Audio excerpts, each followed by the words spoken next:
The underground city of Edinburgh, Little Jack. Beneath the stone streets of majestic Edinburgh, an entire city rests, forgotten and buried. The underground city, with its cold chambers and narrow alleys, was witness to one of the darkest periods in history, the bubonic plague in the 17th century. When the disease began to spread rapidly, authorities made a cruel decision. To prevent contamination, the infected were sealed inside these underground passages. Doors were sealed, walls erected, and entire families were left to die in the absolute dark. It is said that the silence of death dominated the tunnels for months, until the last screams of agony died down. However, the tunnels were never truly silent.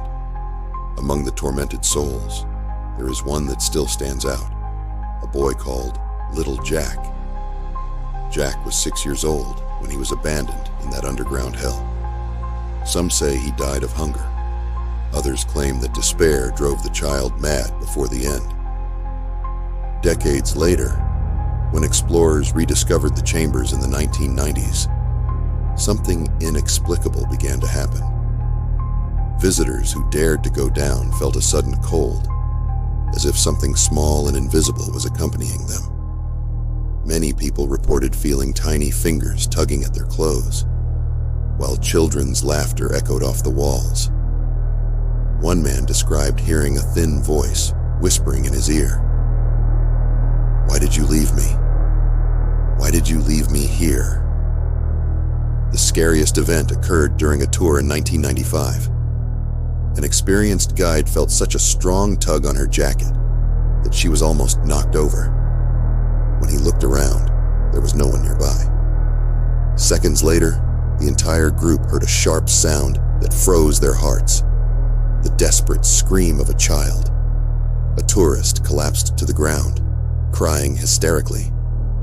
She swore she saw, in the dark, a thin boy in filthy clothes, his eyes sunken like empty wells. He reached out to her, begging, before disappearing. Today, the underground city is open for visitors, but not even the most experienced guides stay there for long. Some report hearing something running down the dark hallways, light footsteps that never seem to get closer, but are always present. Children who visit the site often leave terrified, describing playing with the boy in the shadows. They mention the same phrase that Little Jack would have said before he died. "Come play with me. I don't want to be alone." The most superstitious believe that Jack is just the beginning of the horror. He is the innocent spirit who calls living souls to the depths. But something much older and darker awaits them at the bottom of the tunnel, where the darkness is absolute and the dead never rest. The hidden monster of Glamis Castle. On the lonely plains of Scotland stands Glamis Castle, a centuries-defying masterpiece of stone. Its towers seem to touch the sky, and endless corridors echo with stories of ages past.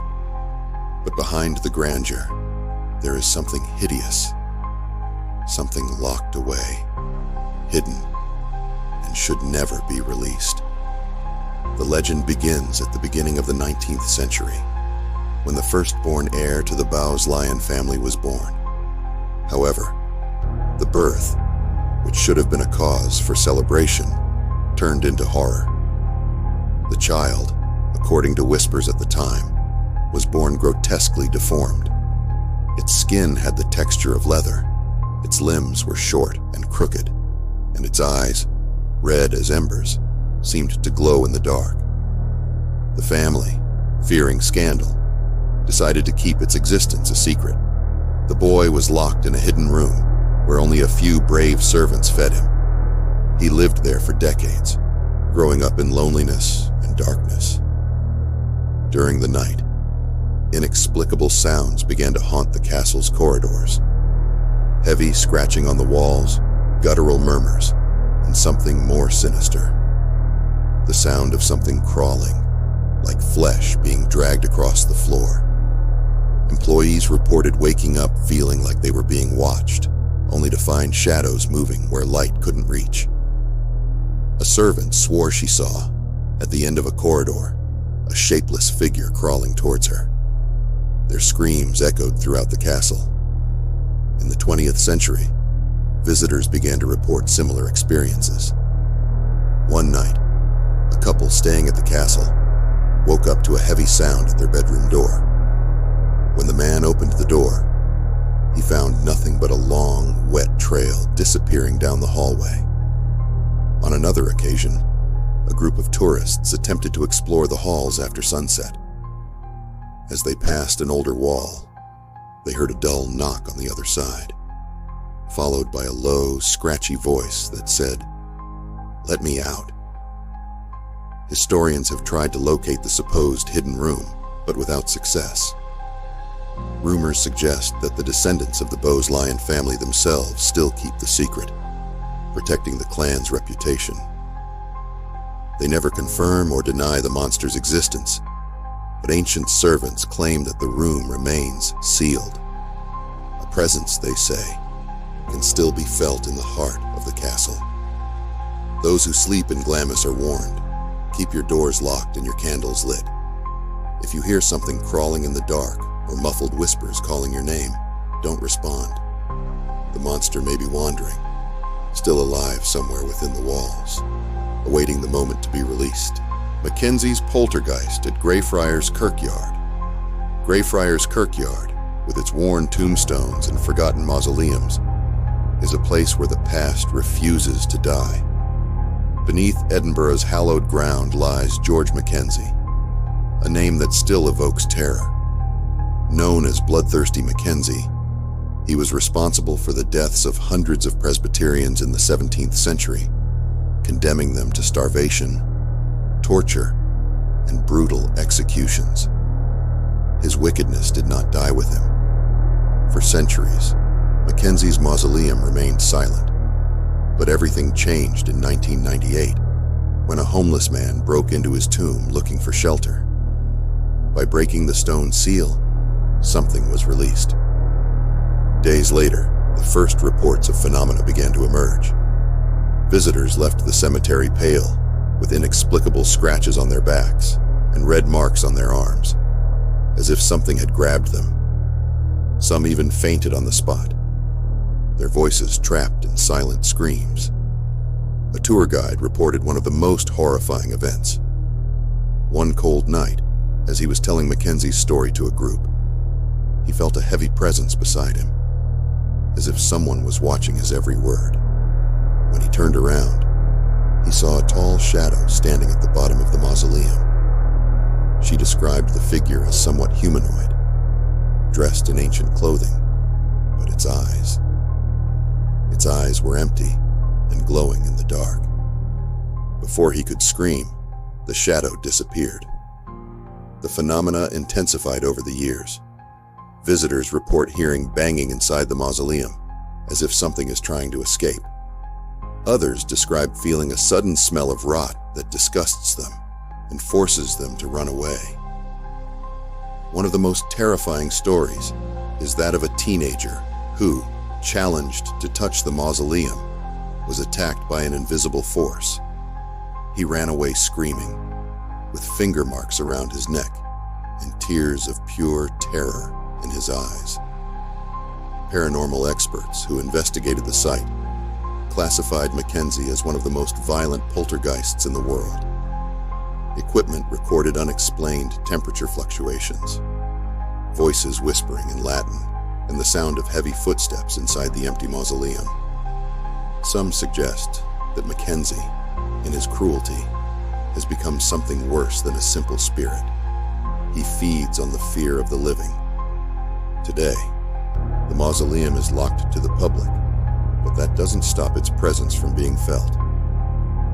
Visitors to Greyfriars Kirkyard are warned to keep their distance, but even so, many report a shadow following them as they walk among the graves. There are those who say that Mackenzie still roams, feeding on the souls that dare to defy him. If you're in the cemetery and the air suddenly turns cold, don't turn around, don't run, just come out slowly, because Mackenzie's poltergeist could be right behind you. Mary King's Close, the abandoned girl.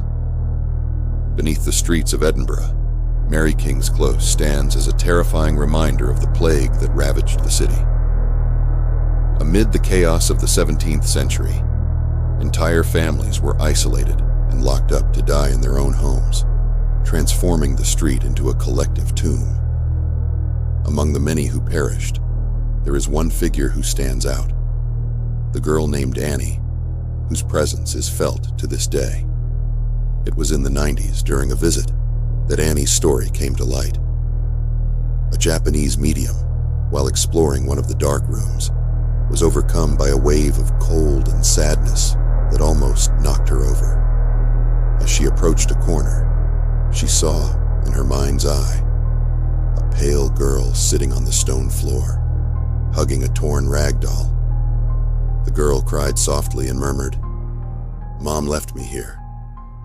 Mom left me alone." Since then, the room has become one of the most haunted places on the street. Visitors who enter report feeling a presence around them, an almost palpable energy. Many feel small hands tugging at their clothes or cold touches on their arms. Children, especially, are more sensitive to Annie's presence. One of them, when she left in tears, said that the girl in the dark was sad because she had lost her doll. Over time, visitors began leaving toys in the room in an attempt to comfort Annie. But something unsettling started to happen. The toys changed position on their own during the night. A doll left in the corner was found in the center of the room, sitting, as if watching whoever entered. On another occasion, a ball appeared in a distant hallway where no one had passed. A guide who dared to spend the night in Mary King's Close reported a frightening encounter. He was awakened in the middle of the night by the sound of low sobbing. When he opened his eyes, he saw a small, pale figure standing at the end of the hallway. She reached out her hand and murmured, "Did you come to play with me?" Before he could respond, the girl disappeared, leaving the cold air and an inexplicable feeling of emptiness. Some believe that Annie is just the visible face of a darker presence. There are reports of whispers of multiple voices echoing in the street, of invisible footsteps following visitors, and of shadows moving on the walls. Those who descend into Mary King's Close come away different, as if a part of them has been left behind in the dark depths of history.